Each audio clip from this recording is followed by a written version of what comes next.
Dans l'immense univers de DC Comics, là où les héros affrontent des menaces cosmiques et des forces inimaginables, certains êtres se dressent au-delà de la lumière et de l'ombre. Des entités si puissantes, si terrifiantes, qu'elles défient les lois de la réalité elle-même. Ce ne sont pas de simples vilains, ce sont des démons, des forces primordiales, des incarnations du chaos et de la destruction.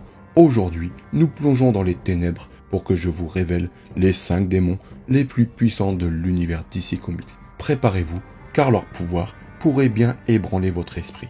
Mais juste avant, n'oubliez pas de vous abonner si ce n'est pas déjà fait, bien sûr de liker et de booster, cela m'aide énormément. Je vous en remercie d'avance. Sur ce, c'est parti. En numéro 5, Néron, le marchand d'âmes. Néron est un démon de haut rang dans la hiérarchie des enfers de l'univers DC, souvent comparé à Satan ou à d'autres figures démoniaques comme Etrigan ou Blaze. Contrairement aux démons classiques, Néron se distingue par sa stratégie. Il préfère corrompre les âmes par la tentation et les pactes plutôt que par la force brute. Son nom évoque l'empereur romain Néron, connu pour sa cruauté, ce qui reflète son caractère manipulateur et sadique. Bien que ses origines exactes soient floues, il est présenté comme une entité ancienne, surnommée le prince de l'enfer, qui a passé des millénaires emprisonné aux enfers avant de réapparaître dans le monde des mortels. Dans Underworld Unleashed, Néron est libéré de sa prison infernale lorsque 5 ennemis du second Flash, Barry Allen, meurent, brisant un sceau mystique. Il rétablit alors ses anciennes pratiques, proposer des pactes à des mortels offrant pouvoir, richesse ou résurrection en échange de leurs âmes. Son objectif est d'accroître son pouvoir en collectant des âmes pures qu'il considère comme les plus précieuses. Il approche à la fois des super-vilains et des héros. Il corrompt des membres de la Rogue Gallery de Flash comme Captain Boomerang, Captain Cold, Mirror Master ou Weather Wizard en leur offrant des pouvoirs améliorés. Il tente également de séduire des héros comme Green Lantern, Kyle Rayner en lui proposant de ramener à la vie son ancienne petite amie Alex D. White. Cependant, ses plans sont contrecarrés par Trickster James Gis, un super vilain réformé qui comprend que Néron vise l'âme du héros le plus pur de la Terre. Initialement, beaucoup pensent que Superman est la cible, mais Trickster contacte Shazam, Billy Batson, dont l'âme est d'une pureté exceptionnelle. Shazam accepte de livrer son âme à Néron en échange de la sauvegarde de la Terre, mais cette âme est si pure que Néron ne peut la toucher. Forcé de respecter le contrat, Néron doit suspendre ses plans et Shazam libère les héros et les vilains de son influence. Cet arc établit Néron comme un manipulateur rusé mais vulnérable face à la pureté absolue. Pour ce qui est de ses capacités et ses pouvoirs, c'est un démon extrêmement puissant avec des capacités qui le placent parmi les menaces cosmiques de l'univers d'ici. Il a la manipulation des âmes.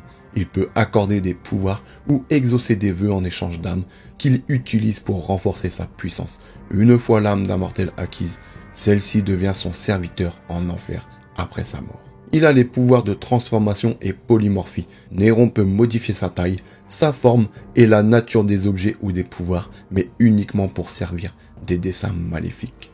Il maîtrise aussi la magie démoniaque, des sorts puissants, notamment la nécromancie, et peut commander des hordes de démons. Il est bien sûr immortel et se régénère. En tant qu'entité démoniaque, il est pratiquement indestructible, bien que son pouvoir puisse être affaibli par des adversaires mystiques ou des âmes pures. Et il excelle aussi pour exploiter les désirs et faiblesses des mortels, utilisant la ruse plutôt que la force brute. Cependant, ses pouvoirs ont des limites. Il ne peut prendre une âme pure sans risquer sa propre destruction, et il est vulnérable aux entités mystiques plus puissantes comme le spectre. Dans Day of Judgment, le jour du jugement, Néron cherche à s'emparer des pouvoirs du spectre, une entité divine de la vengeance. Il possède le corps de Superman pour y parvenir, mais une alliance improbable entre Etrigan et les démons Asmodel, un ange déchu, et Zoriel, un ange gardien, l'en empêche. Le spectre choisit finalement Hal Jordan comme nouvel hôte, déjouant les plans de Néron. Il fut aussi en conflit avec Félix Faust. Néron accorde plusieurs pouvoirs au sorcier Faust en échange d'une âme pure. Cependant, Faust le trompe en lui offrant l'âme d'une fille de rue au lieu de celle promise. En représailles, Néron transforme Faust en pierre, mais lui donne une seconde chance. Ce dernier se fait alors passer pour le casque du Dr Fate afin de manipuler l'homme extensible, Ralph Dibny, le poussant à un rituel visant à ressusciter sa femme Sue. L'homme extensible démasque la supercherie mais Néron le tue. Cependant, un sort lancé par Dibny piège Néron et Phos dans la tour du destin, où il reste prisonnier. Néron est aussi à l'origine de la transformation d'Eddie Bloomberg en Kid Devil, lui octroyant des pouvoirs démoniaques en échange de son âme si, à ses 20 ans, il perd confiance en Blue Devil. Cette manipulation montre la capacité de Néron à semer le chaos à long terme. Néron est l'incarnation du mal rusé et calculateur. Contrairement à d'autres démons qui privilégient la destruction brute, il préfère manipuler ses victimes en exploitant leurs désirs les plus profonds. Il est arrogant, sadique et prend plaisir à corrompre les âmes, en particulier celles des héros. Sa quête de pouvoir est motivée par son ambition de dominer les enfers et potentiellement le monde des mortels. Cependant, son arrogance le rend parfois vulnérable car il sous-estime des adversaires comme Trickster ou Shazam. Pour résumer, c'est un démon manipulateur et puissant de l'univers d'ici, spécialisé dans les pactes faustiens où il échange des pouvoirs contre des âmes. En 4, Etrigan, la bête enchaînée. Etrigan est un démon de haut rang des enfers, connu pour sa puissance et sa nature belliqueuse. Son histoire commence dans l'Angleterre arthurienne, à l'époque de Camelot. Jason Blood, un chevalier de la cour du roi Arthur, est maudit par le sorcier Merlin après avoir trahi Camelot. Je précise que les détails de cette trahison varient selon les versions. Pour punir Jason et l'utiliser comme arme contre les forces du mal, Merlin lie son âme à celle d'Etrigan, un démon qu'il a invoqué depuis les enfers. Cette union fait de Jason un hôte immortel pour Etrigan, capable de se transformer en démon par une incantation. Je vais vous citer l'incantation. Change, ô forme humaine, libère la puissance de la bouche charnelle, fait bouillir le sang au cœur du feu, disparue la forme humaine, surgit le démon, Etrigan. Cette malédiction condamne Jason à une vie d'immortalité, alternant entre son humanité torturée et la sauvagerie d'Etrigan. Les deux entités partagent un corps, mais leurs personnalités sont opposées. Jason est un homme cultivé, tourmenté par la culpabilité, tandis qu'Etrigan est un démon rusé, sarcastique et violent, loyal envers Merlin, mais agissant souvent selon ses propres désirs. Dans le comics de démons en 1972-1974, Etrigan et Jason Blood vivent à Gotham City à l'époque contemporaine. Jason est un oculiste et historien, utilisant ses connaissances pour traquer les menaces surnaturelles. Lorsqu'il se transforme en Etrigan, il devient une force brutale contre les ennemis comme Morgane Le Fay, une sorcière arthurienne cherchant à détruire Camelot et à s'emparer du pouvoir. Etrigan affronte également des démons comme Kots et Clarion le sorcier, tout en luttant pour maintenir un équilibre précaire avec Jason qui déteste sa malédiction. Dans Crisis of Infinity Earths en 1985, Etrigan joue un rôle mineur, aidant les héros à combattre l'Anti-Monitor. Cette série originale s'achève après 16 numéros, mais il devient un personnage récurrent dans les titres mystiques de DC. En 1980 et 1990, dans Swamp Things, il est dépeint comme un démon très important, rivalisant avec d'autres entités infernales comme Néron, Blaze ou Satanus. Il aide Swamp Things à affronter des menaces cosmiques, bien que ses motivations soient souvent ambiguës.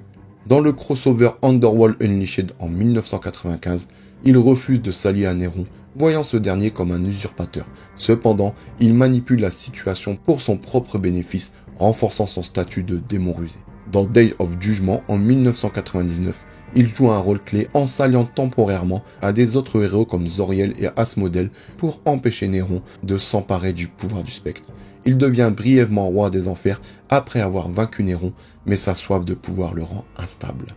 Il apparaît aussi dans Demon Knight, une série se déroulant au Moyen-Âge où il combat aux côtés de personnages comme Madame Xanadu, Vandal Savage et Shining Knight. Cette version met l'accent sur son rôle de guerrier mystique dans un contexte médiéval, tout en explorant les tensions entre Etrigan et Jason. Il fait aussi partie de la Justice League Dark, où il aide à combattre des menaces comme Hécate et Circé. Sa relation avec Jason est plus conflictuelle et il est dépeint comme un anti-héros imprévisible, souvent en désaccord avec les héros traditionnels. En tant que démon, il a des pouvoirs et des capacités extraordinaires. Il a une force surhumaine, il peut rivaliser avec des héros comme Superman ou Wonder Woman dans des combats physiques. Bien sûr, il est quasi invulnérable, il guérit rapidement de ses blessures, il a une magie démoniaque, il maîtrise des sorts puissants comme la projection de flammes infernales, la téléportation et la manipulation des énergies mystiques. Il est immortel, en tant que démon lié à Jason, il ne peut mourir de cause naturelle. Il détecte aussi les présences magiques et les menaces infernales. Puis il est un guerrier très féroce, utilisant griffes, crocs et sa ruse pour vaincre ses ennemis.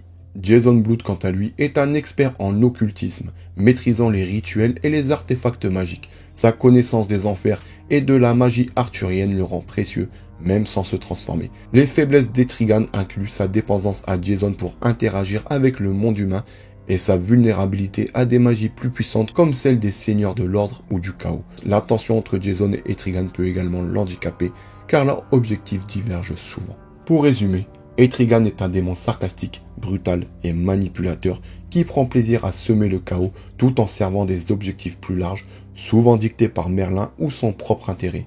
Il est loyal envers l'ordre cosmique dans une certaine mesure, mais ses méthodes sont impitoyables. Jason Blood, lui, en revanche, est un homme torturé, cherchant la rédemption pour ses erreurs passées tout en luttant contre la domination d'Etrigan. Leur relation est un conflit constant, Jason voyant Etrigan comme une malédiction, tandis que le démon considère Jason comme un fardeau. En numéro 3, Trigon, l'éclipse de l'univers. Trigon est né il y a des millénaires dans une dimension infernale, souvent associée aux enfers de l'univers d'ici. Selon son histoire d'origine, révélée dans The New Teen Titan et approfondie dans les arcs ultérieurs, Trigon est le produit d'un rituel mystique effectué par une secte d'illuminés dans une dimension extraterrestre. Ces mystiques, cherchant à purger leur monde du mal, concentrèrent toute leur corruption et la noirceur dans leurs âmes dans un rituel qui donna naissance à Trigon. Cependant, au lieu de purifier leur monde, ils créèrent un être d'une malveillance et d'une puissance inégalée. Dès sa naissance, Trigon tua ses créateurs et absorba leur énergie, devenant rapidement un dieu démon.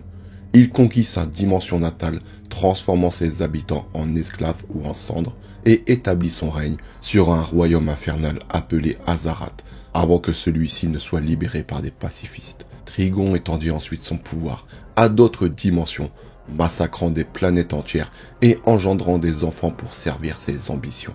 Sur Terre, il manipula une humaine nommée Arela, Angela Roth, membre d'une secte satanique à Gotham City. Séduite par Trigon sous une forme humaine, Arela tomba enceinte et donna naissance à Raven. Cependant, horrifiée par la véritable nature de Trigon, Arela rejoignit les moines d'Azarat, un royaume dimensionnel dédié à la paix, pour protéger Raven et l'élever loin de l'influence de son père. Trigon, voyant Raven comme un outil pour conquérir la Terre, chercha à la corrompre. Il est l'antagoniste de l'arc principal The Terror of Trigon dans les nouveaux Teen Titans sortis en 1984. Il manipule Raven, dont les émotions humaines amplifient son lien avec lui, pour ouvrir un portail entre sa dimension et la Terre. Raven, luttant contre l'influence de son père, rejoint les Teen Titans composés de Robin, Wonder Girl, Kid Flash, Changelin, Cyborg et Starfire pour chercher de l'aide. Cependant, Trigon parvint à envahir la Terre, transformant des villes comme New York en paysages infernaux et réduisant l'humanité en esclavage. Les Titans, avec l'aide d'Arela et des âmes d'Azarat, affrontent Trigon dans sa dimension. Raven, utilisant son lien émotionnel avec ses coéquipiers et la magie d'Azarat, canalise une énergie pure qui affaiblit Trigon. Dans un moment clé, elle le réduit temporairement en le confrontant à sa propre humanité refoulée, bien que sa nature démoniaque lui permette de revenir plus tard. Cet arc établit Trigon comme une menace cosmique et Raven comme une héroïne tourmentée par son héritage. Trigon est une entité quasi immortelle et sa mort n'est jamais définitive. Il revient dans plusieurs arcs majeurs, comme dans The New Titan en 1988-96. Il corrompt Raven en implantant une graine de Trigon dans son âme, la transformant en une version maléfique d'elle-même. Les Titans, aidés par des alliés comme Little Clay et Brother Blood, parviennent à libérer Raven, mais Trigon reste une menace récurrente. Il est aussi dans Underworld Unleashed, bien qu'il ne soit pas au centre de l'arc. Il est mentionné comme un rival de Néron, le démon manipulateur. Les deux entités infernales se disputent le contrôle des enfers, mais Trigon reste en arrière-plan. Il est aussi présent dans The New 52, sorti en 2011. Il est réintroduit comme une menace interdimensionnelle. Dans Teen Titan, il tente de corrompre Raven et ses demi-frères, les fils de Trigon, 6 démons nés d'autre union, pour conquérir la Terre. Raven, avec l'aide des Titans, défie son père, mais il parvient à la manipuler temporairement. Dans Raven en 2016, Trigon est dépeint comme un tyran cherchant à posséder sa fille pour amplifier son pouvoir. Puis dans DC Rebirth, il apparaît dans Teen Titan et Justice League Dark, où il manipule des événements pour affaiblir Raven et d'autres héros mystiques. Puis dans Titan en 2016-2019, il tente de briser les Titans en exploitant leur faiblesse émotionnelle, mais Raven, soutenu par ses amis, parvint à le repousser. Dans certaines versions, Trigon et d'autres enfants comme les fils de Trigon, Envy, Greed, Lust, Wrath, Sloth et Pride qui servent ses ambitions en propageant le chaos. Raven reste cependant sa principale obsession car son mélange d'humanité et de pouvoir démoniaque en font une clé pour conquérir des dimensions comme la Terre. Trigon est l'un des êtres les plus puissants de l'univers d'ici, rivalisant avec des entités comme Darkseid. Ses pouvoirs incluent une puissance démoniaque. Il possède une force, une endurance et une durabilité quasi infinie, capable de détruire des planètes entières. Il maîtrise la magie infernale, des sorts dévastateurs comme la projection d'énergie, la manipulation de la réalité, la téléportation interdimensionnelle et la création de portails. Il peut aussi manipuler le psychique. Il corrompt les esprits, implante des pensées ou possède des corps comme il le fait avec Raven. Bien sûr, il est immortel. En tant que démon cosmique, il ne peut être véritablement tué, même si son essence peut être dispersée temporairement. Il peut aussi adopter une forme humaine ou modifier sa taille et son apparence pour intimider ou manipuler. Et il récupère rapidement de presque toutes ses blessures. Sa principale faiblesse est son arrogance qui le pousse à sous-estimer des adversaires comme les Teen Titans. De plus, son pouvoir est limité sur Terre, à moins qu'il ne soit invoqué via un portail ou un autre comme Raven. Les émotions humaines, en particulier l'amour et l'amitié, sont également une arme contre lui, comme le prouve Raven dans The Terror of Trigon.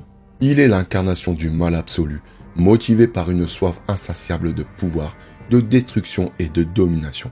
Il ne ressent ni compassion ni remords, voyant les autres être comme des pions ou des obstacles. Sa relation avec Raven est complexe. Il la considère à la fois comme une extension de son pouvoir et une menace potentielle en raison de son humanité.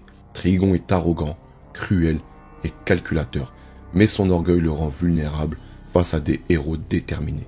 Il est largement reconnu comme l'un des méchants les plus terrifiants de DC Comics grâce à son design imposant. 4 yeux, peau rouge, cornes et son rôle dans The New Teen Titan, considéré comme un arc majeur des années 1980. Sa relation avec Raven ajoute une dimension émotionnelle, faisant de lui plus qu'un simple tyran cosmique. Trigon reste un symbole du mal absolu et un défi constant pour les héros. En 2, l'homme à l'envers. L'homme à l'envers est l'une des premières entités magiques de l'univers d'ici, créée au commencement de la création, lorsque la magie brute s'est manifestée dans le cosmos. Cette magie s'est divisée en 2 forces opposées, la lumière, qui a donné naissance à Hécate, la première entité magique, et l'obscurité, qui a formé l'homme à l'envers dans un lieu appelé l'autre lieu, Hauser Place, lié au multiverse sombre. Hécate, effrayée par la nature terrifiante et chaotique de son double obscur, l'a banni en érigeant une barrière pour l'emprisonner dans cet autre lieu afin de protéger son royaume de possibilités magiques de la corruption de l'homme à l'envers. Il est resté emprisonné pendant des éons, mais la mort d'Hécate et l'utilisation croissante de la magie sombre par les humains et les dieux, influencés par Hécate, ont affaibli la barrière. Cela a permis à l'homme à l'envers de s'échapper, accompagné de Hauser King, une race de créatures magiques monstrueuses qu'il a engendrées. Son objectif était de récupérer la magie que Hécate avait partagée avec l'humanité, qu'il considérait comme lui appartenant. Il devint le premier adversaire majeur de la nouvelle Justice League Dark dirigée par Wonder Woman. Lors de leur première rencontre, il démontre une puissance colossale, capable de détruire Swamp Thing d'un seul coup et de rivaliser avec les héros magiques comme Zatanna et Dr. Fate. Dans Justice League Dark issue 3, il apparaît au Tower of Fate, attiré par les actions de Nabu, qui cherche à purger la magie du monde. L'homme à l'envers sème la destruction, tuant et consumant l'essence d'être magique pour accroître son pouvoir. Dans une confrontation épique, dans Justice League Dark issue 27-28, l'homme à l'envers affronte la Justice League Dark. Wonder Woman, renforcée par la magie d'Hécate, Dr. Fate et Swamp Thing unissent leurs forces pour le combattre. Swamp Thing sacrifie son corps pour semer la vie dans l'autre lieu, affaiblissant l'homme à l'envers, tandis que Dr. Fate, Kate Nilsson, utilise le casque de Nabu pour lui infliger un coup dévastateur. Finalement, Zatanna parvient à le vaincre en fusionnant avec lui et en introduisant le concept de la magie à un coup, une idée incompatible avec la nature même de l'homme à l'envers, ce qui entraîne sa désintégration. Plus tard, l'homme à l'envers revient sous l'influence de la grande obscurité, une force cosmique maléfique qui prend le contrôle de son esprit et de celui d'autres entités. Il participe à une invasion du multiverse, mais est libéré lorsque Black Adam purge la grande obscurité. En ce qui concerne ses pouvoirs, l'homme à l'envers est une entité d'une puissance incommensurable, classée au niveau multiversel. Il est décrit comme le reflet sombre de la magie des quatre, incarnant toutes les possibilités terrifiantes de la magie. Ses pouvoirs incluent une magie pure. Il tire son pouvoir directement de la source, le rendant capable de manipuler la réalité dans son domaine. Il est immortel, il ne vieillit pas, ne nécessite ni nourriture ni repos, il peut se régénérer de toutes les blessures. En tant qu'être magique, il a des projections d'énergie, il peut créer des explosions magiques dévastatrices. Il a aussi le pouvoir de transformation et biofusion, changer de forme et créer d'autres Other Kings à partir de son corps. Il possède aussi un sens cosmique, il perçoit la magie et les énergies comme le sang démoniaque de John Constantine ou la marque des 4 sur Wonder Woman. Et il voyage aussi librement entre l'autre lieu et le multiverse. Cependant, sa principale faiblesse est, comme la plupart de ceux que je vous ai cités avant, son arrogance et sa confiance absolue en sa propre puissance, ce qui a permis à la Justice League Dark de l'exploiter pour le vaincre. L'homme à l'envers est narcissique, confiant à l'extrême et motivé par un désir de dominer la magie et de punir ceux qui l'ont utilisé à mauvais escient. De par son design, il est considéré comme l'un des êtres les plus effrayants de DC, avec une apparence grotesque et inversée qui reflète sa nature chaotique. Même James Tynion a décrit l'homme à l'envers comme l'un des méchants les plus terrifiants qu'il ait écrit, marquant un tournant dans les récits magiques de DC Comics. Il représente une menace cosmique unique, liant la mythologie magique de DC à des concepts plus larges comme le multivers sombre et la grande obscurité. Il a redéfini les enjeux de la Justice League Dark, mettant en avant la complexité et les dangers de la magie dans l'univers. Son histoire illustre également les thèmes de la dualité, lumière contre obscurité et des conséquences de l'utilisation abusive du pouvoir. Et en numéro 1, Lucifer Morningstar, l'ange déchu. Lucifer Morningstar, inspiré du Lucifer biblique de la mythologie chrétienne, est introduit dans The Sandman Issue 4 en 1989 par Neil Gaiman. Dans l'univers d'ici, il est l'un des anges les plus puissants créés par la présence, la représentation du dieu dans DC Comics.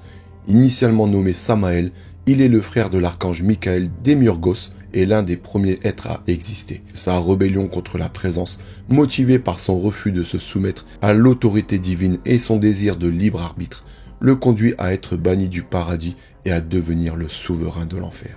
Dans la cosmologie de DC, Lucifer est une entité quasi omnipotente, classée parmi les êtres les plus puissants du multiverse, seulement surpassé par la présence et rivalisé par Michael.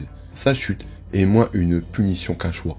Il revendique son indépendance et sa liberté, même au prix de l'exil. Dans The Sandman, il apparaît comme le maître de l'enfer, régnant sur les damnés et les démons. Son rôle clé survient dans l'arc Seasons of the Mist, dans Sandman, issue 21-28. Lassé de son rôle de souverain infernal, qu'il considère comme une prison dorée imposée par la présence, Lucifer décide d'abandonner l'enfer. Il vide le royaume de ses habitants, remet la clé de l'enfer à Morpheus et part vivre une vie libre sur Terre. Ce choix marque un tournant majeur. Lucifer rejette non seulement son rôle divin, mais aussi toute forme de servitude, qu'elle soit envers le paradis ou l'enfer. Dans le comic sorti en 99, l'écrivain Mike Carey explore la vie de Lucifer après son départ de l'enfer. Installé à Los Angeles, il ouvre un club de luxe appelé le Luxe et vit parmi les mortels, cherchant à se réinventer en tant qu'être libre de toute destinée imposée. Cependant, son passé le rattrape. Il est confronté à des intrigues cosmiques impliquant des anges, des démons, des dieux païens et même la présence elle-même. Il en arrive même à créer son propre univers. Il utilise l'énergie démiurgique héritée de son frère Michael pour créer son propre multiverse, un espace où il établit ses propres règles sans l'influence de la présence. Cela reflète son désir de transcender les contraintes divines. Lucifer découvre aussi que sa rébellion et son existence entière pourraient faire partie du plan de la présence. Il lutte constamment pour affirmer son libre arbitre face à cette manipulation cosmique. Il crée aussi une alliance avec Maziken, une démone de Lilim et son allié la plus fidèle, jouant un rôle crucial dans ses aventures. Leur relation complexe mêle loyauté, amour et tension. Il a affaire aussi à des batailles cosmiques et affronte des ennemis comme Amenadiel, un ange cherchant à le détruire, et Fenris, un dieu nordique visant à provoquer la fin de tout. Il manipule souvent ses adversaires avec une intelligence et une ruse inégalées. Dans Lucifer Issus 75, il atteint son objectif ultime. Il échappe complètement au plan de la présence, quittant l'univers d'ici pour un vide au-delà de la création, affirmant ainsi son libre arbitre absolu. Il revient ensuite dans une nouvelle continuité dans Post New 52. Après avoir été blessé et emprisonné, il perd temporairement ses pouvoirs et doit naviguer dans un monde où sa réputation le précède. Le comics explore davantage son humanité et ses relations avec des personnages comme sa fille Hélène Belloc, qui devient une figure centrale. Lucifer finit par accepter un rôle plus nuancé, oscillant entre sa nature divine et son désir de liberté. Pour ce qui est de ses pouvoirs, il est l'un des êtres les plus puissants de DC, avec des capacités phénoménales, incluant une puissance quasi omnipotente. Il peut manipuler la réalité, créer des univers et rivaliser avec des entités comme les Endless ou la Présence. Bien sûr, immortel, indestructible, sauf par la présence ou des forces spécifiques comme l'énergie démiurgique de Michael. Il a aussi une manipulation et une intelligence extrême. Lucifer est un maître stratège, manipulant amis et ennemis avec une précision diabolique. Puis une volonté de feu, sa signature et sa volonté est une énergie divine qui peut incinérer presque tout. Il peut aussi se transformer, adopter une apparence humaine ou angélique avec des ailes majestueuses. Mais comme toute entité, il a des faiblesses, et c'est son orgueil et son attachement au libre arbitre qui le rendent parfois vulnérable à des manipulations cosmiques ou émotionnelles. Lucifer est défini par son rejet de l'autorité et sa quête de liberté. Contrairement aux stéréotypes du diable maléfique, il n'est pas motivé par la destruction, mais par l'autonomie. Il est charismatique, sarcastique et souvent moralement ambigu, refusant de se conformer aux notions traditionnelles du bien ou du mal. Ces histoires explorent des thèmes philosophiques comme le libre arbitre, la destinée et la nature de la divinité. Pour résumer, il redéfinit le concept du diable dans les comics, passant d'un antagonisme unidimensionnel à un protagoniste complexe. Il est un symbole de rébellion et d'individualisme, influençant des récits cosmiques et magie dans l'univers d'ici. Sa relation avec les Endless, notamment Dream, et son rôle dans la mythologie du multiverse en font une figure centrale dans l'empreinte mature de l'univers DC Comics. Voilà les amis, dites-moi vous dans les commentaires lequel vous plaît le plus. Je sais que beaucoup de gens aiment énormément Lucifer Morningstar. Pour ma part, le plus original d'entre eux, ça reste quand même l'homme à l'envers. D'ailleurs, je vous conseille de lire les comics où il apparaît, car un film d'horreur sur ce personnage serait terriblement jouissif. En tout cas, moi j'attends de lire vos commentaires. Et bien sûr, si la vidéo vous a plu, n'hésitez pas à liker, partager et booster, car ça m'aide énormément. Sur ce, nous on se retrouve très bientôt pour une nouvelle vidéo. En attendant, prenez soin de vous et de vos familles. Peace out.